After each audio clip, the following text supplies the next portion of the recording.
ഈ അടുത്ത് സോഷ്യൽ മീഡിയയിലൊക്കെ പല പ്രശസ്തരായ ആളുകളും പ്രത്യേകിച്ച് സെലിബ്രിറ്റീസ് ഗോൾഡൻ പാസ്പോർട്ട് വാങ്ങുന്നത് ഒരു സ്ഥിരക്കാഴ്ചയായിരുന്നു.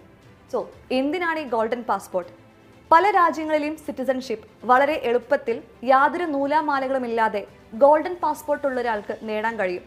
പകരം അവർ ചെയ്യേണ്ടത് ഇത്രമാത്രം: ആ രാജ്യത്ത് എന്തെങ്കിലും തരത്തിലുള്ള ഒരു ഇൻവെസ്റ്റ്മെന്റ് നടത്തുക, അതായത് സ്ഥലം വാങ്ങുകയോ ഒരു ഗവൺമെന്റ് ബോണ്ട് ഉണ്ടാക്കുകയോ ചെയ്യുക. 2 മാസം മുന്നേ ദ എക്കണോമിക് ടൈംസ് പുറത്തുവിട്ട കണക്ക് പ്രകാരം ഗോൾഡൻ പാസ്പോർട്ട് അപേക്ഷകരിൽ 9.4% ഇന്ത്യക്കാരാണ്.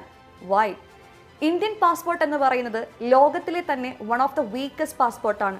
അതുപയോഗിച്ചിട്ട് 60 രാജ്യങ്ങളിലേക്ക് മാത്രമാണ് നമുക്ക് വിസ ഫ്രീ ആക്സസ് ഉള്ളൂ.